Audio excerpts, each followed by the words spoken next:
2 miles into the sky, tucked away in the clouds, is a mystical land lost in time, Ladakh, one of the coldest, highest, and most remote regions on Earth.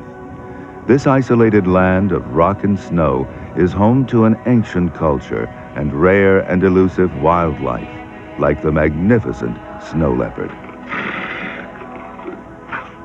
Ladakh has changed little since Buddhists arrived 2,000 years ago. Their ancient religion still rules this land, where wild creatures protect the people from evil and carry the gods into the skies. In the kingdom in the clouds, there is only a thin veil between the natural world and the spirit world. A journey to Ladakh is a journey back in time.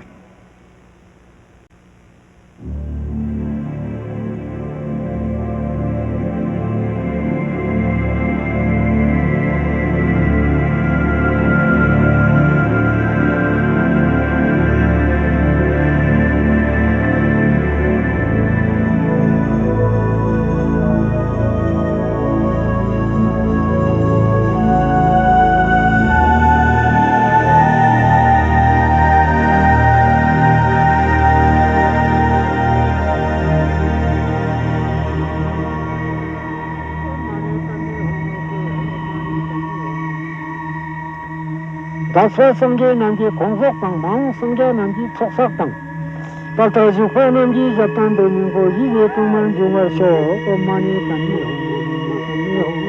딴니 홍시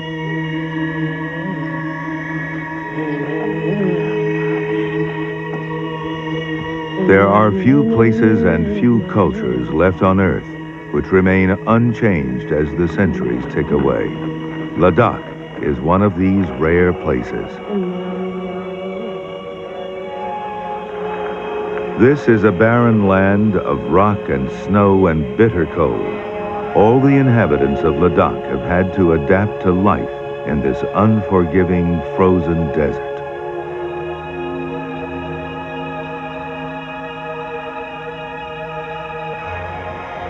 The ghost-like snow leopard haunts these cliffs, an animal so secretive, so elusive, that few people have seen more of him than footprints in the snow.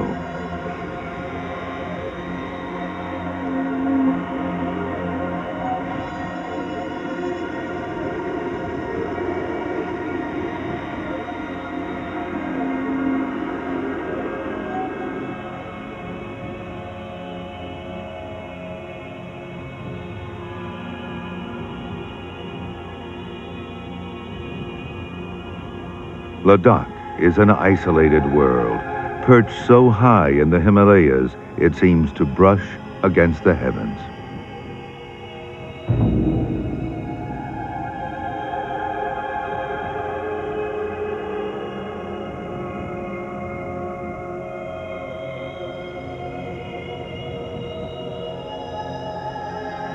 It is the mountains that mold all life in Ladakh.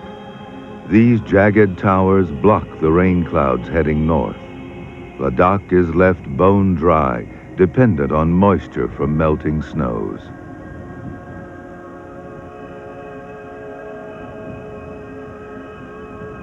Ladakh is part of northern India, wedged between China and Pakistan and coveted by both.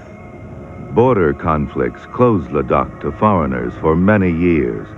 Even today, some areas are restricted, like the region near Somorari, a lake near the Chinese border.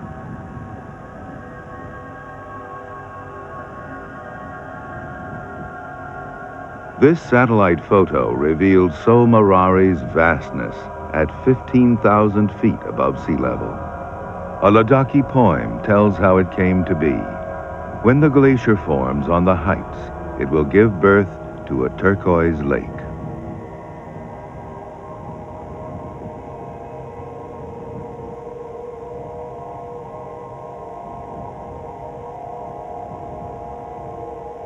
Somorari is located in one of the most isolated parts of Ladakh, the forbidding Changtang Plateau. And miraculously, the tiny village of Karzak manages to survive on the lake's barren shore.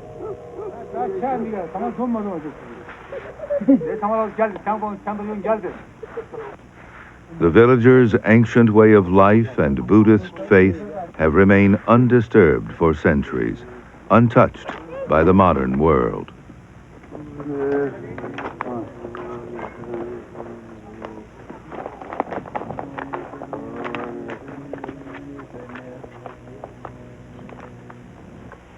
Though there is some farming here, the villagers depend on their livestock for milk, meat, and wool. Ladakh's finer wool is exported for Kashmir, named for the nearby Kashmir Valley. Winter is an idle time for adults, but the children are undaunted by the freezing cold.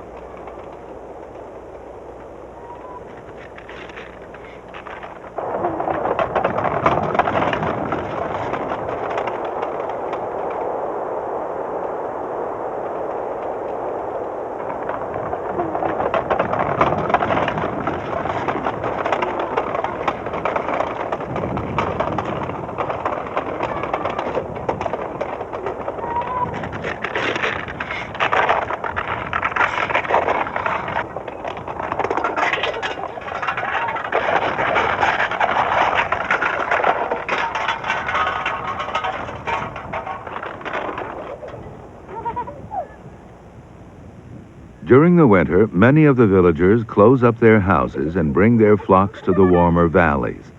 Only 18 families live permanently in Karzak. Winter lasts for 7 months, and temperatures can drop to 35 degrees below zero. So they spend most of the season in the warmest room of the house, the kitchen.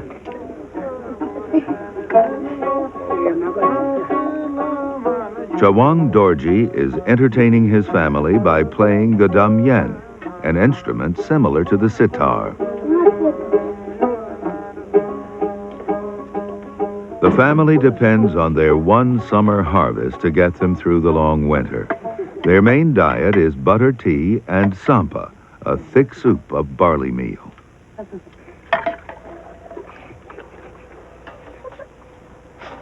Chawang and his wife have 8 children, but the older boys and girls are now in the valleys tending the flocks until spring.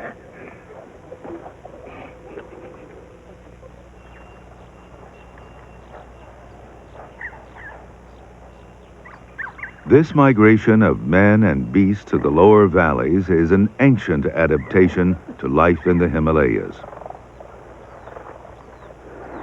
Winter is a difficult time for all Ladakh's inhabitants.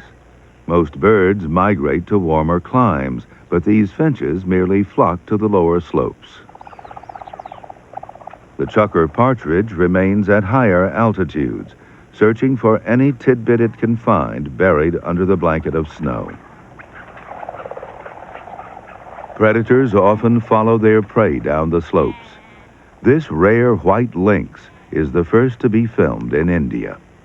The lynx normally feeds on birds and small rodents, but in the winter it will attack a small goat if the opportunity arises.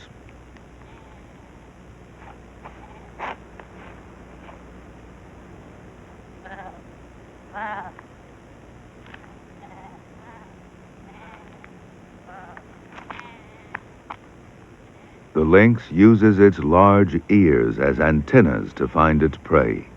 Then, the final approach depends on the element of surprise. But this time, the goats sense danger.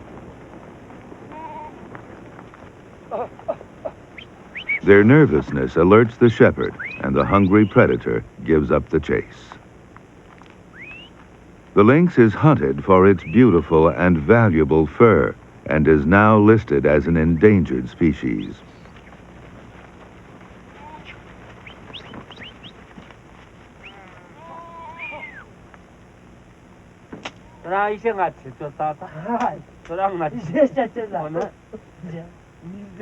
While tending their flocks in winter, the shepherds live in rock shelters.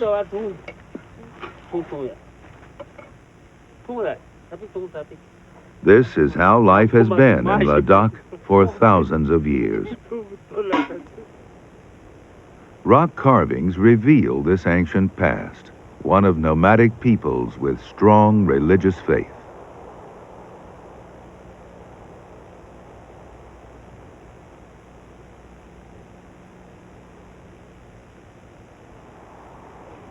The baral, a type of goat antelope, is a true mountain dweller. It can be found as high as 18,000 feet. Grazing in the open, the baral is vulnerable to the most formidable predator of these heights, the snow leopard, which often launches sneak attacks from the surrounding cliffs.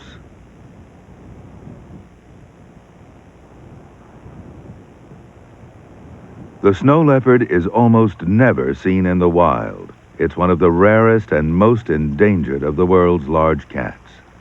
Scientists have spent months searching for it in vain. They have followed its tracks, studied its droppings, and recorded its kills without being lucky enough to catch even a glimpse of it.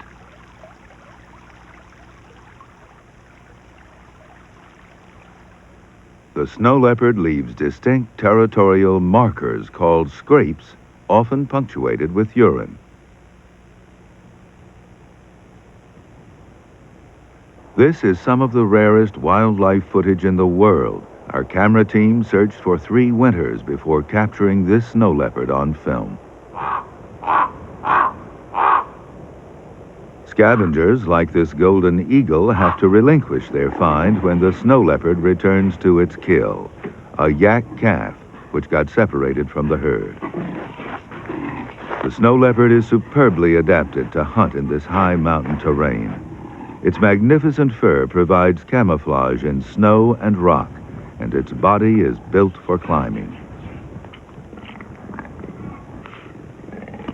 Adult yaks with their sharp horns and great bulk are too big for the leopard to tackle. The herd comes to investigate the carcass, and the snow leopard is forced to leave. They are led by the mother of the dead calf. The scent of the leopard still hangs over the corpse as she calls to it in vain.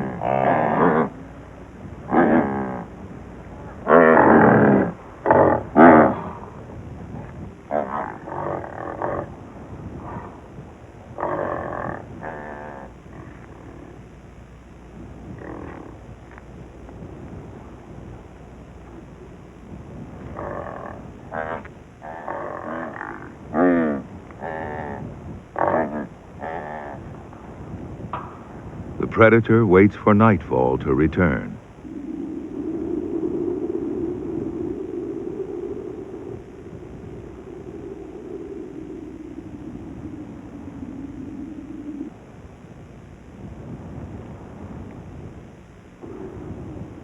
Under the cover of darkness, the snow leopard returns to the carcass.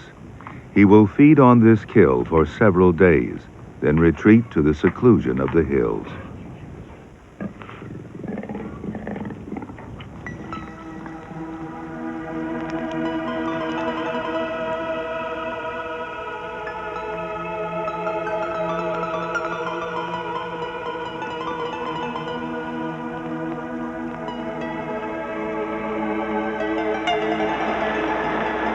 The warmth of spring releases the only source of water in this arid land, the melting winter snows.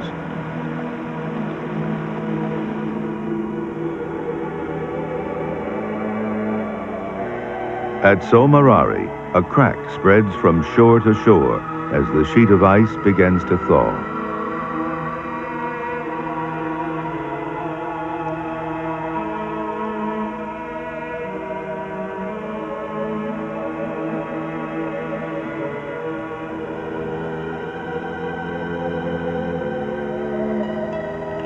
The surface changes constantly as the warm spring air frees the water below.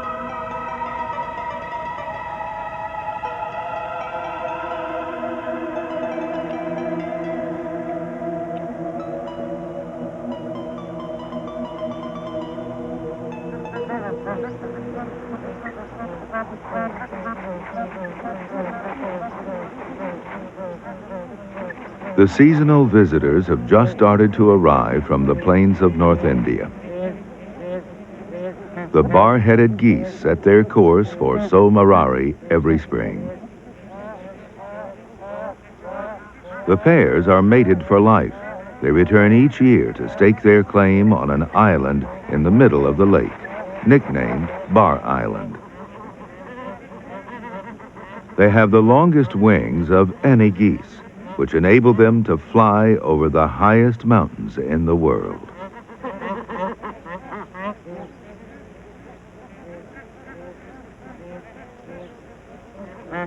Because of their isolation, little was known of the breeding behavior of these rare birds.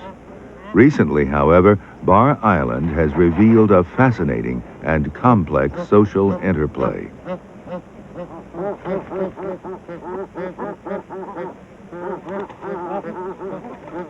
Males protect the nest with threats, and unheeded warnings lead to combat.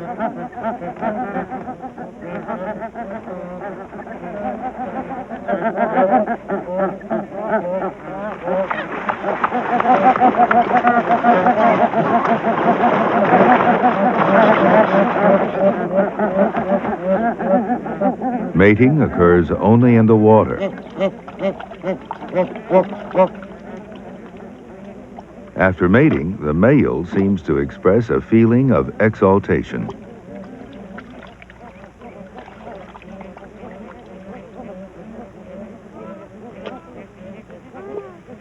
Bar-headed geese are legendary birds in India. They're the subject of many poems and a part of the Ladakhi religion. They're the chosen vehicle of Saraswati, the goddess of wisdom. Buddhism came to Ladakh over 2,000 years ago. These stupas are symbolic of a strong belief in reincarnation, an essential component on the path to enlightenment. The ashes of distinguished lamas or monks are kept inside.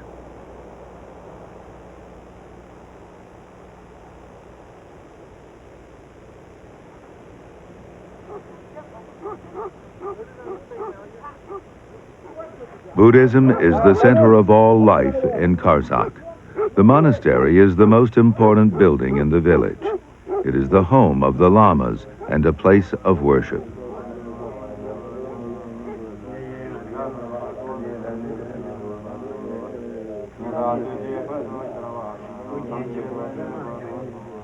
Buddhists believe that all souls can eventually achieve enlightenment and reach nirvana. A Buddha is one of these souls. These silver stupas are also reliquaries. To erect one is a work of piety.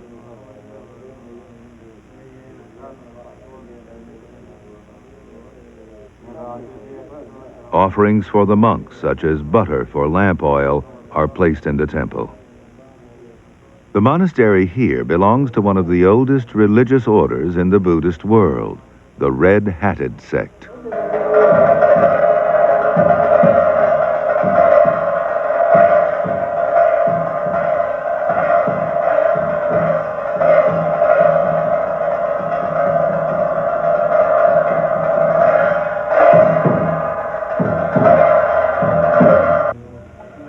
Chawang Dorji visits the monastery to consult one of the lamas. The lamas guide all matters of family life, births, marriages, sickness, and today, the planting of crops. First, he offers the lama a gift of chang, an alcoholic home brew made of fermented barley.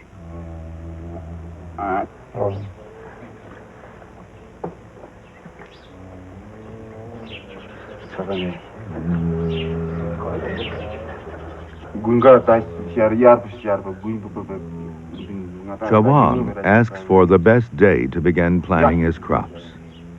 The lama consults a sacred astrological book to pick the most auspicious time.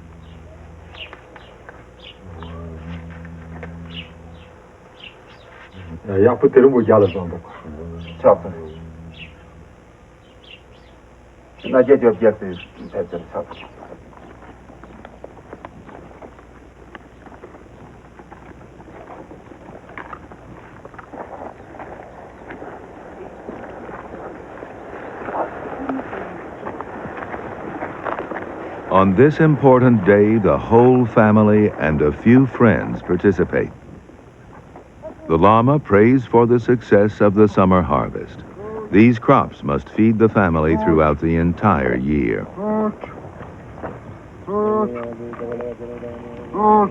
Generation after generation, the farmers of Ladakh have successfully relied on simple tools, melting snow, and the wisdom of an ancient faith. This is possibly the highest cultivated field on Earth.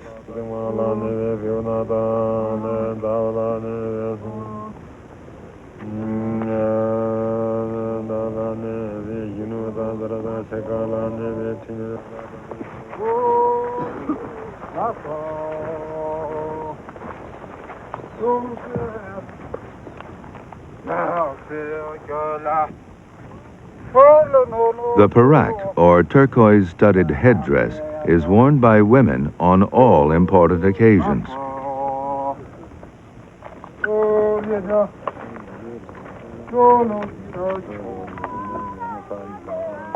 The Ladakhis understand the limits of their environment and have adapted to a life on the edge.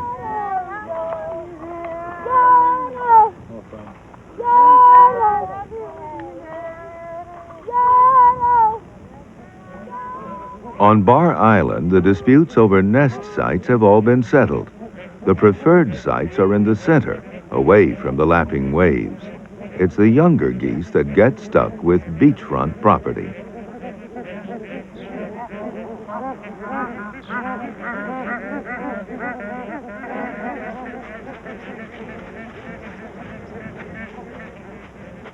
The late arrivals are still digging their nest pits. This extensive scraping and stamping is peculiar to the bar-headed goose.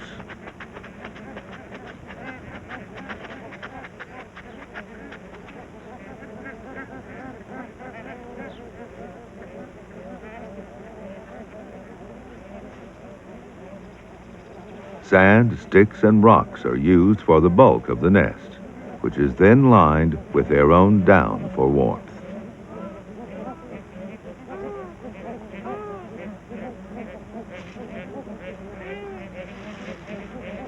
The parents are always on guard.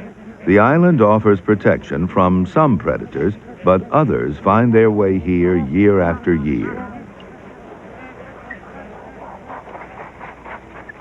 Ravens are notorious thieves. Bold and intelligent, they can accomplish alone what would seem to require a team effort.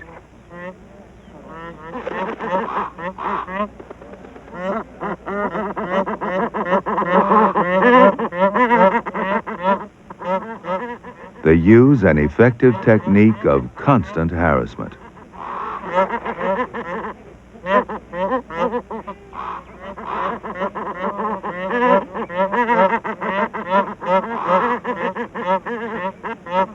Eventually, one of the nests is left unguarded.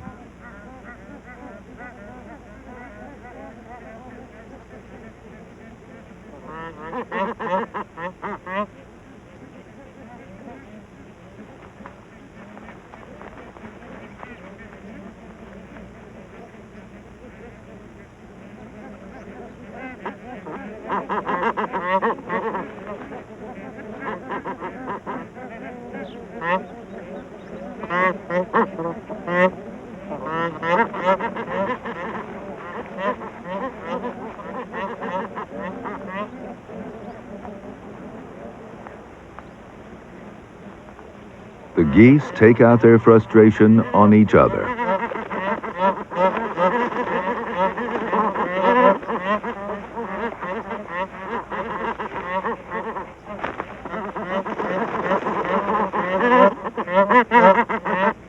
The eggs, so diligently attended to for weeks, become scattered and broken.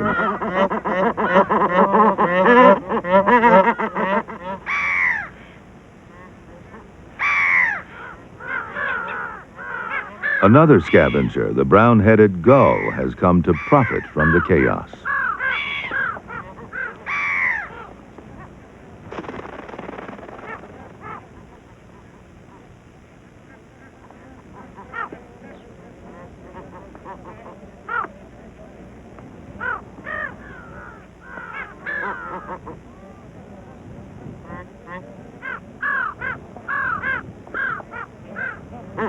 To a goose, even its own broken egg is a rich source of protein.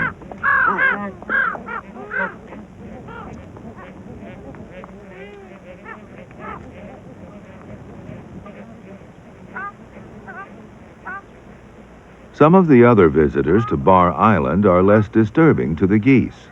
The ruddy shell duck comes here to nest and breed in the cliffs surrounding the lake. The coot also lives in harmony with the geese.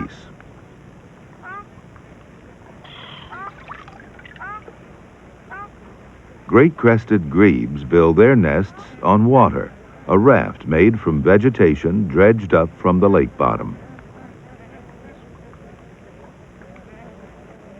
Grebes are clumsy out of the water, and this is about all the land they'll ever set foot on.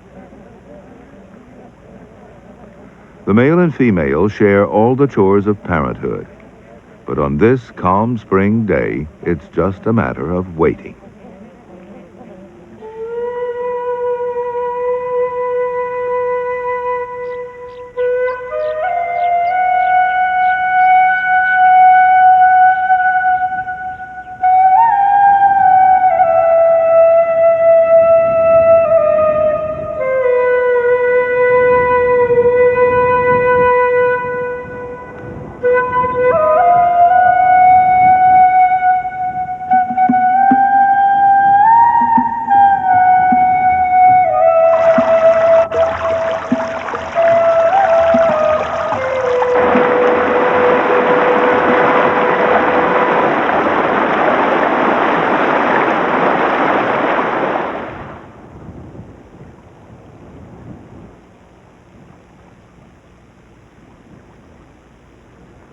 Chawang and his wife are channeling the snowmelt to their fields through an intricate system of canals.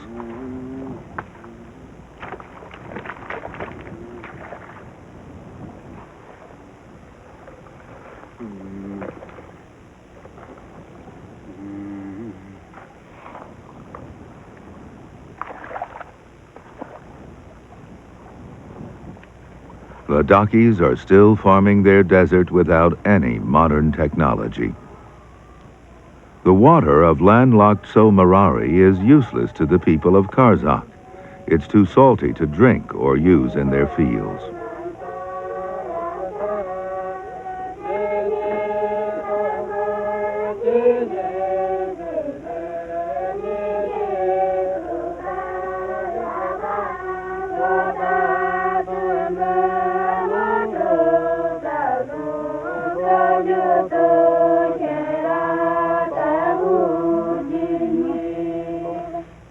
After prayers, school begins.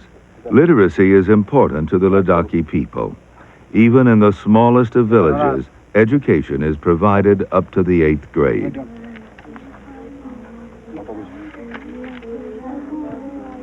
The children usually carry quite a heavy course load, math, science, and 2 Indian languages in addition to their native tongue, Bodhi.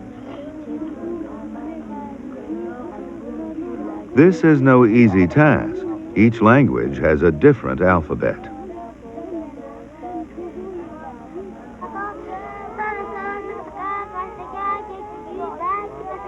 Many villages, like Karzakh, have no school building.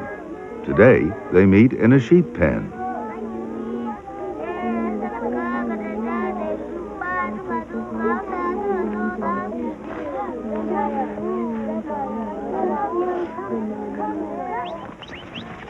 The shepherds with their flocks are returning for the summer.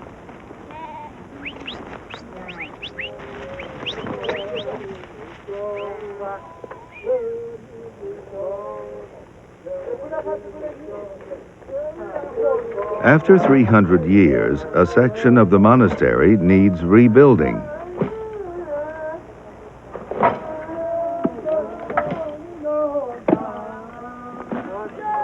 Cooperative effort is an ancient tradition in Karzakh.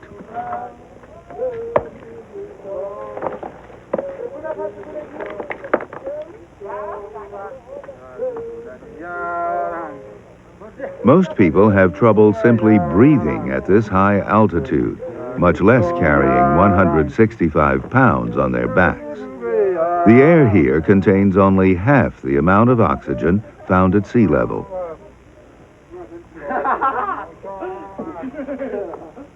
But the Ladakhis have adapted. Scientists have found that the blood of the people in this region can actually capture and carry more oxygen than the blood of lowlanders. In Ladakh, only a thin veil separates the natural from the spirit world.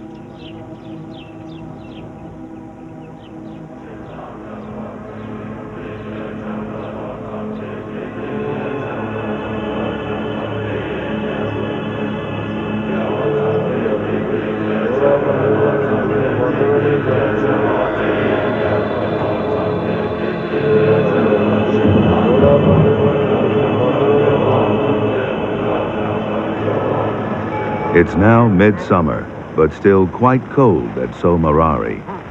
Goose down provides excellent insulation against the winds and driving sleet. The lake can become quite rough in a summer storm. Gale-force winds and torrential rains threaten the grebe's floating nest.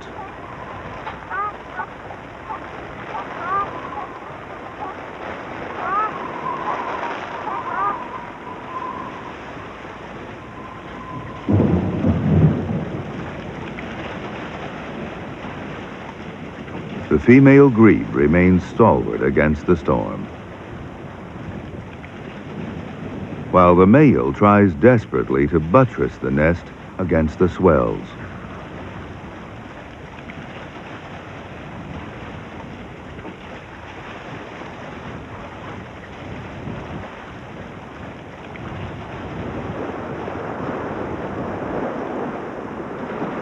But the buffeting waves of Somarari are too strong, and the grebes are forced to abandon their nest.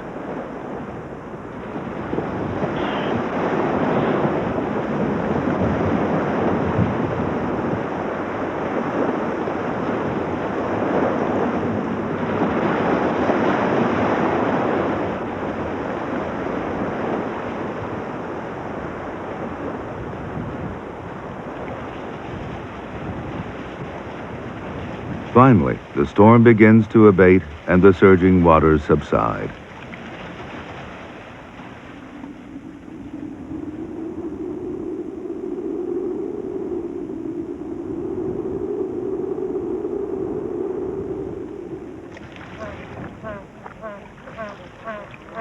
On Bar Island, the inexperienced geese nesting at the water's edge have also suffered losses.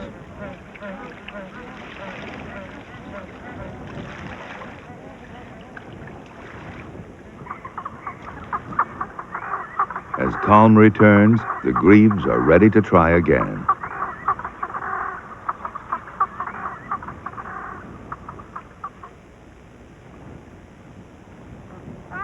The geese try to steal material from the grebe's new nest.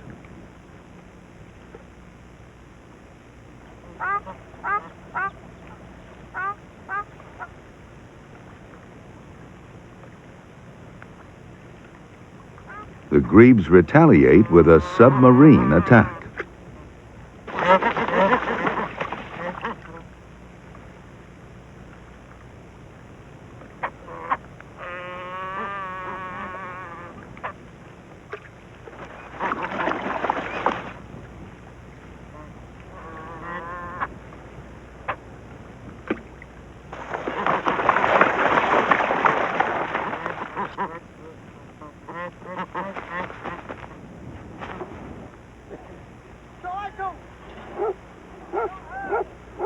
The rebuilding continues at the monastery as well.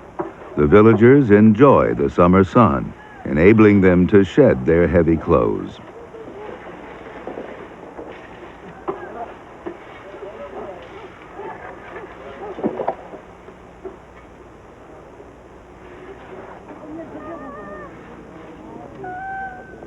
A hill close to the monastery is the home of Lato, the guardian deity of the village.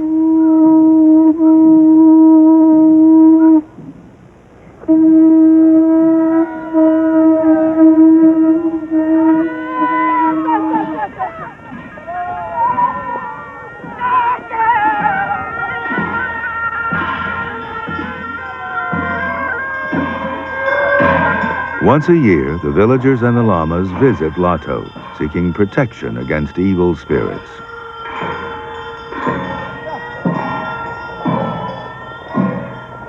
The procession continues out onto the cultivated fields, asking for a blessing on the growing crops.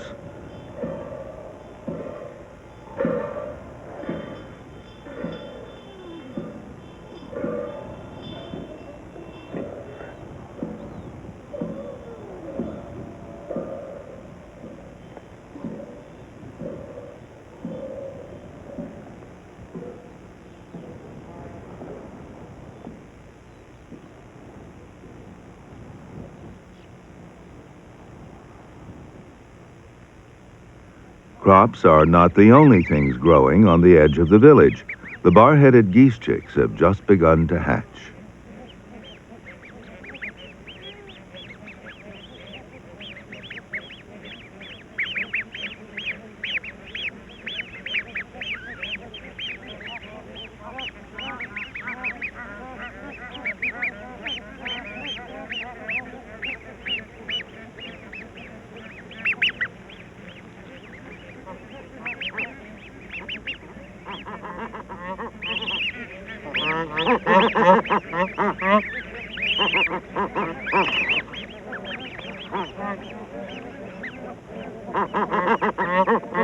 Stray chicks get a quick send-off as they search for their nest.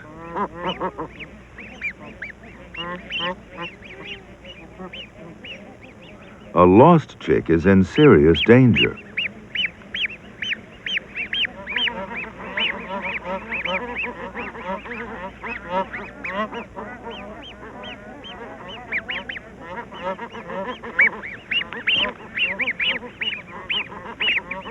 Some of the chicks never find their own nest. They become fatigued and weak and are eventually killed by the intolerant adults.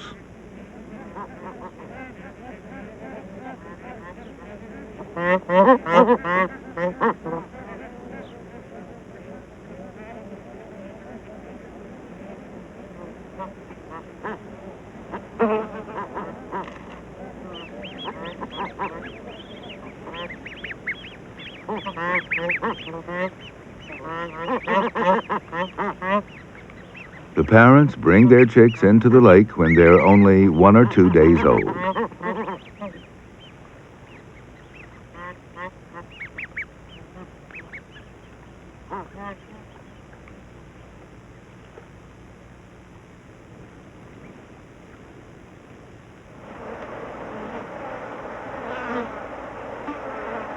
Summer is the season when mosquitoes breed.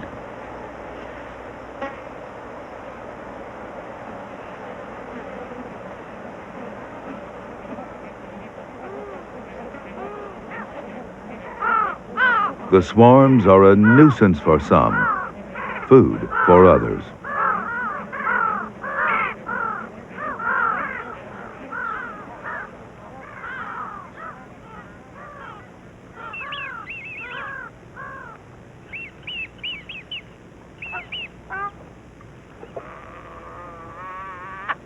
The great crested grebes have been successful with their second clutch. The chicks will spend their first few weeks riding around on their parents' back.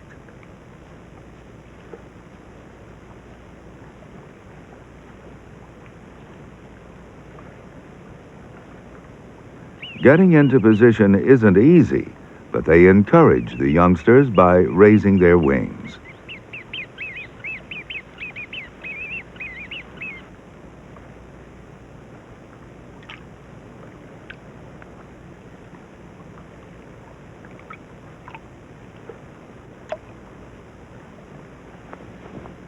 In the water, they spread their legs and flatten themselves like a low pier to help the youngsters climb aboard. Grebes have a strange habit of feeding their feathers to their young. The reason for this is still a mystery, though the feathers may help pass fish bones through the intestines.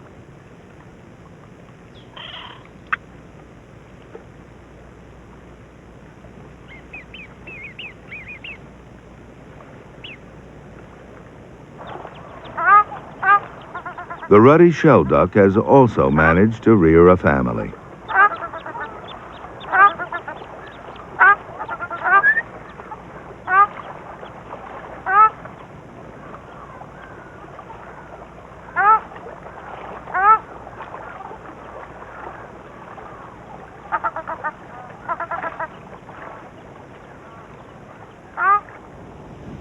The barley in the village fields is just about ready for harvest. Scarecrows are set up to keep out the geese, but many raid the crops anyway.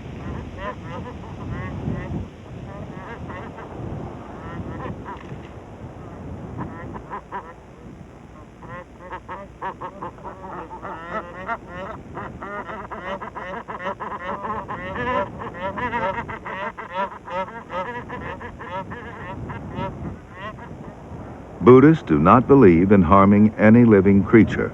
For millennia, the bar-headed geese have been feeding in the fields of Karzak with impunity.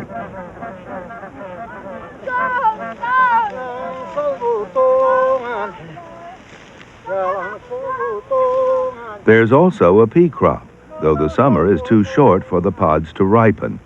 The villagers don't eat them, but use them as fodder.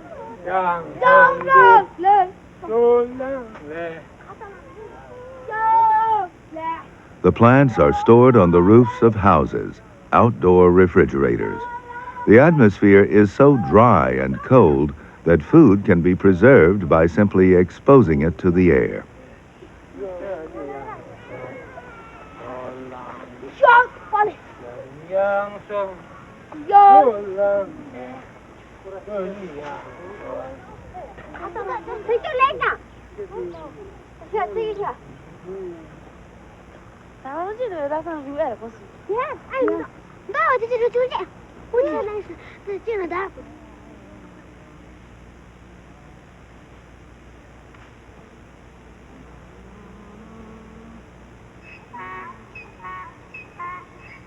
The monasteries often hold their annual festivals at harvest time.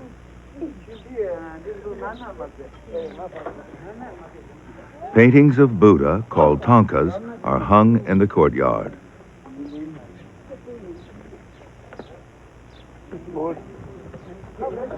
The Lama spins a giant prayer wheel, each turn sending a prayer to the heavens. Prayers are inked into colored cloth as well.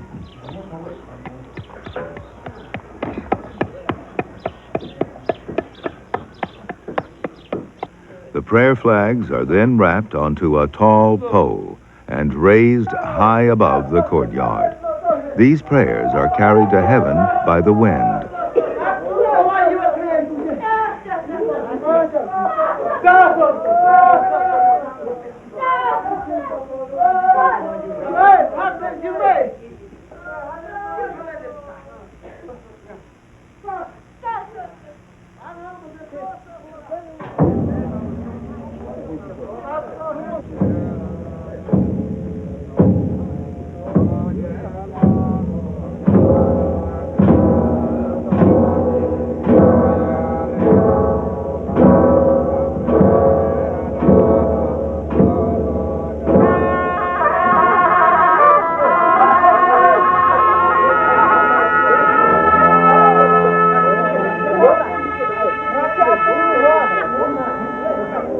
The highlight of the festival is the unveiling of the largest tanka, which is only brought out once a year.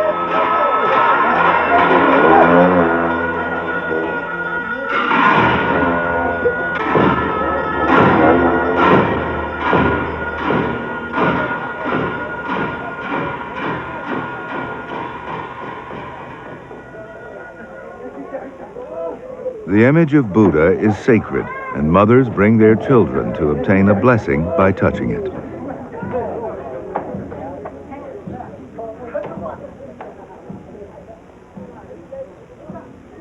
The lamas prepare their ceremonial masks, relics of the old Bon faith, a religion of spirits and demons that preceded Buddhism here.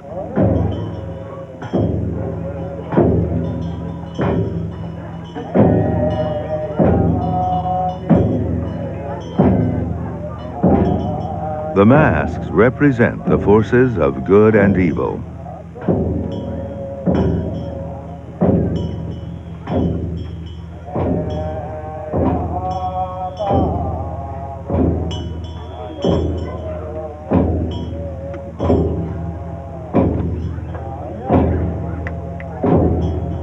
Chawang and his family feel the drama of the dance.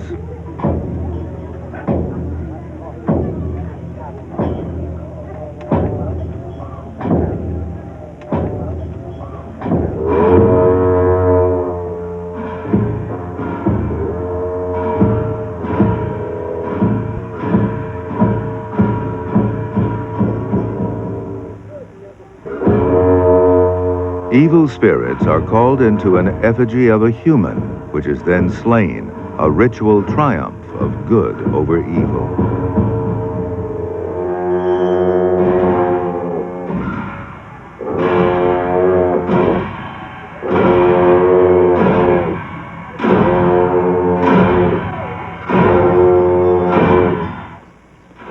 After 2 days, the village returns to normal. It's now time to prepare for the long winter ahead.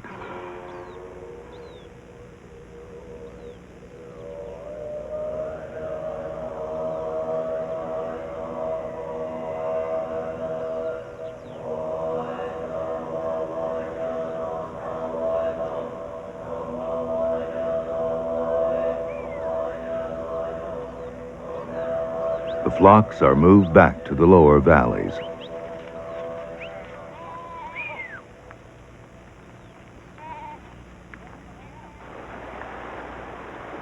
Well camouflaged, the snow leopard will follow them. The goats are a great temptation.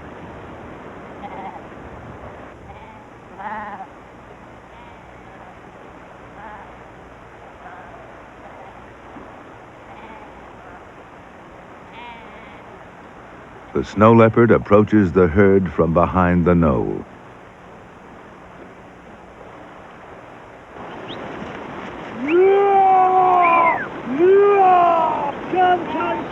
Catching a glimpse of the leopard, the shepherd yells and throws stones to keep it away.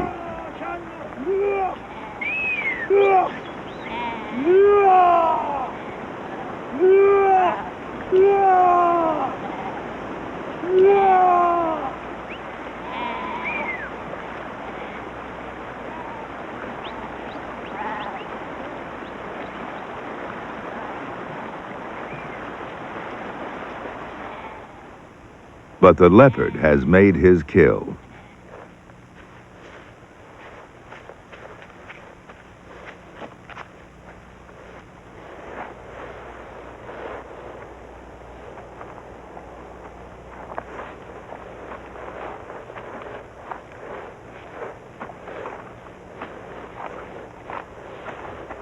Like all leopards, he drags the carcass away to feed in seclusion.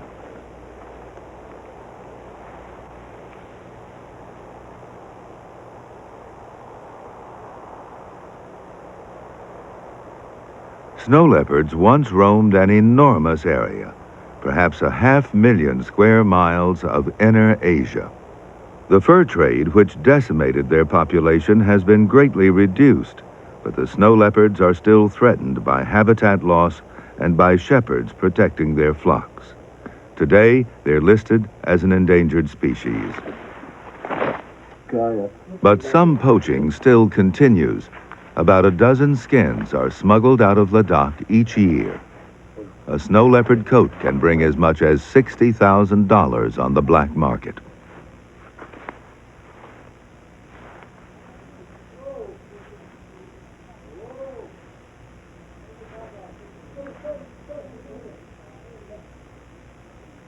The Chinese will even buy the bones as an ingredient for aphrodisiacs.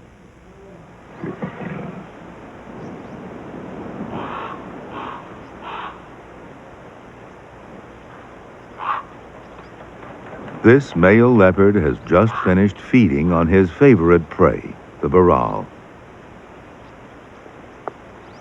But there's plenty left for the scavengers. A lammergeier vulture, the infamous bone breaker of the Himalayas, zeroes in on the carcass.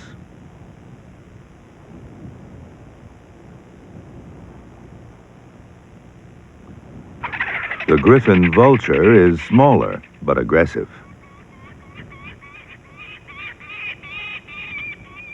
The bloated snow leopard leaves them to fight over the remains of his kill.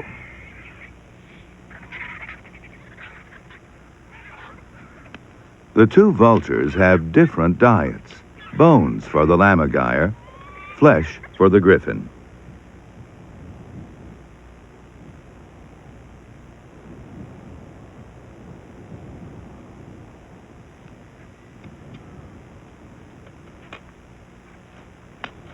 This young lammergeier is learning how to cope with its diet, but the adult neatly severs the bones at the joint and swallows them whole.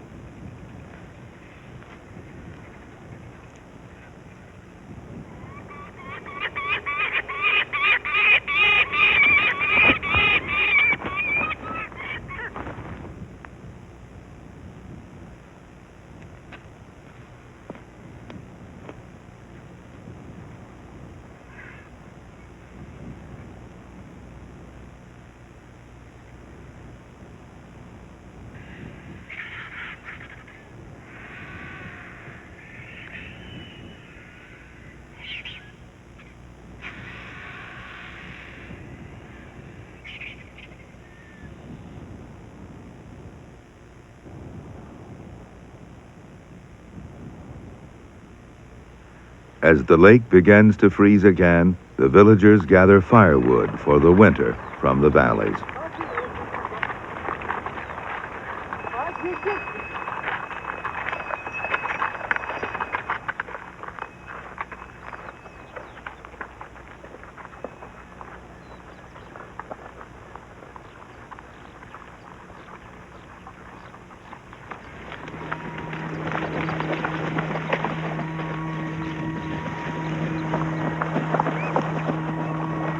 The young geese are as big as their parents now and strong enough for the difficult flight back over the Himalayas on the return trip to the plains.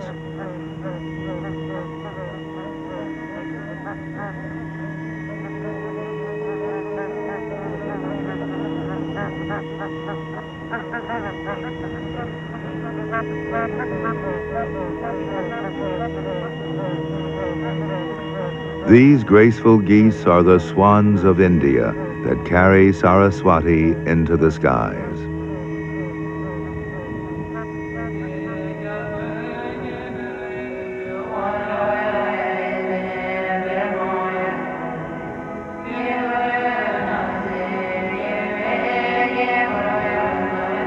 To some, Ladakh is bleak, desolate, and forbidding.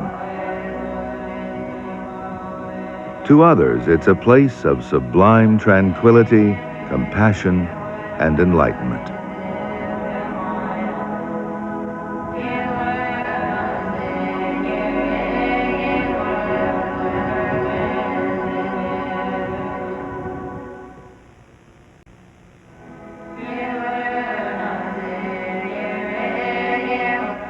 See what it's like to have a missing child on The Nature of Things next at 9 here on Channel 36.